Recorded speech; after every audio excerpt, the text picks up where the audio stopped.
Sometimes we have showers. So another way to describe a day when there is rain is to say that there are showers. Usually we see this word on a weather forecast. I don't often use this in my everyday conversation. I might say, are there going to be showers tomorrow? But usually when you read the weather forecast, it will say showers beginning at noon, rain heavy at times. That would be like a beautiful weather forecast for a farmer in July. Showers beginning at noon, rain heavy at times. I would enjoy that kind of forecast. So showers are simply another way to describe rain. And then we have hail. So hail is when you get basically frozen raindrops, like frozen solids, like hail hurts. When it's hailing, you don't want to go outside. We don't like hail because it will damage things. Hail, if it's hailing, it will damage your car. If it's hailing, it will damage the leaves on plants and trees. So hail is, of course, small frozen, I think it's frozen raindrops, but sometimes they're bigger than a raindrop. Like the other day there was hail, or last fall there was hail, and it was the size of a golf ball near us. So hail is not a nice type of weather. When it's hailing, things will get damaged. It's not good at all. We also have something called freezing rain. Now, this is different than hail because freezing rain comes down as rain. It comes down as water. But as it lands, it freezes to whatever it lands on. So you can see that rain hit these leaves, and then the rain, it was even able to drip a bit, but it also froze at the same time. Freezing rain is a very interesting phenomenon. When you have freezing rain, it's something where it's very damaging as well to plants. It can also be damaging to like wires and cables, like your electrical wires get covered in ice and eventually they might fall and break. So, but there's actually something beautiful about freezing rain as well. If we ever get freezing rain, I will be sure to make a video about it so you can see what it's like. The forecast. So the forecast is when people try to predict what the weather will be like. You can see that last night it was -1. This is actually the forecast. Right now it's 2 degrees, but tonight it's going to be -12 degrees. Tomorrow morning it's going to be -6. Tomorrow night it's going to be -9. So we're definitely heading for a cold spell. I would use the word spell. We're heading for a cold spell. You might also call it a cold snap because it's happening so quickly.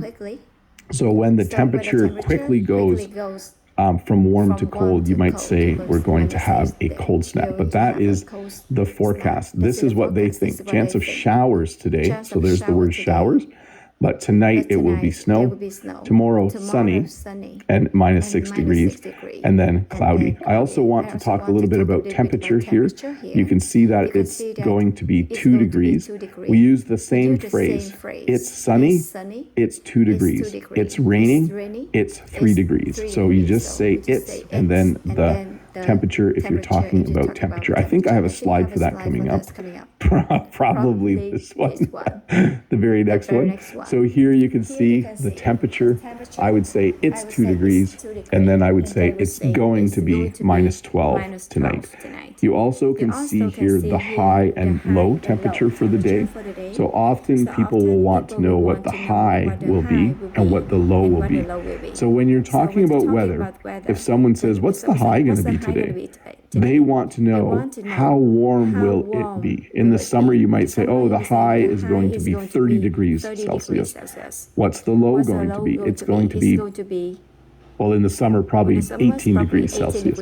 So now the high for today is going to be 2 degrees, the low -12. That's how you would describe the temperature. What's the temperature right now? It's 2 degrees. What's the high? It's going to be 12 degrees. Radar. So I tried to put some labels on this map for you. Radar is what you use when you want to see if rain or snow is coming to your area, or if it's already in your area, you want to see if it's moving away from you. So on this map, you can see there's me at the bottom, Bob in Canada, and there's Brent. I don't know if you guys know Brent. Many of you do. He's up there in Maine. So you can see this was the radar last night. We are actually expecting a snowstorm later today. It's closer than you think, but if you see the green, I can't point that far. If you see the green way over there, that is some snow slowly moving to our area. So radar, you can go on the internet and you can pull up the radar and you can see what the weather is doing and kind of get a sense of where the rain is moving to. So if you look at the radar from my area right now, the green is a lot closer than it is on this map from last night. And generally, just so you know, Brent gets the same weather as me a bit later sometimes. Most of the time in North America, the weather patterns are moving from west to east. So sometimes I'll get weather and then 12 hours later Brent gets it. Occasionally it will be reversed. But that's generally been the trend most of the time. Humidity. So humidity is something Bob doesn't like. And I should have, on this slide, put the phrase, it's humid. Humidity is when there's a lot of moisture in the air, when there's a lot of water in the air. So in the summer, we have a lot of humidity. They'll even say things like this: it's going to be 30 degrees today, but with the humidity, it's going to feel like 37 degrees Celsius. So we also call that the humidex. But humidity is moisture in the air, water in the air. Because that's what air can do. We don't have a lot of humidity in the winter here. The air is actually quite dry. Cold air can't carry as much water or moisture. This is another way to describe today at my place. It's cloudy, but it's also foggy. It's foggy outside, so I will need to be careful when I drive to work later. Hopefully the fog is gone by then. But when it's foggy, there is a lot of moisture in the air. I'm assuming when it's foggy, the humidity is like 100%. But when it's foggy, there's so much humidity and water in the air, it's difficult to see very far. Often in the early fall, there will be lots of fog because the ground and the water, like the river and lakes, are still very warm, but the air is cold, so there's lots of fog that forms. So today at Bob's place, it's rainy. Today at Bob's place, it's overcast and it's foggy and it's 2 degrees. Dew. So dew is this interesting thing that forms early in the morning in the warmer months in my country. So in the summer, when you get up early in the morning, everything is actually a little bit wet. Dew forms because of the temperature differences between the earth and the air, and water comes out of the air and forms on plants and leaves and those kinds of things. So it's really cool when you can see the dew. It's actually annoying as well because if you go for a walk early in the morning in the summer when there's lots of dew, your shoes and feet get very, very wet. So yes, the dew.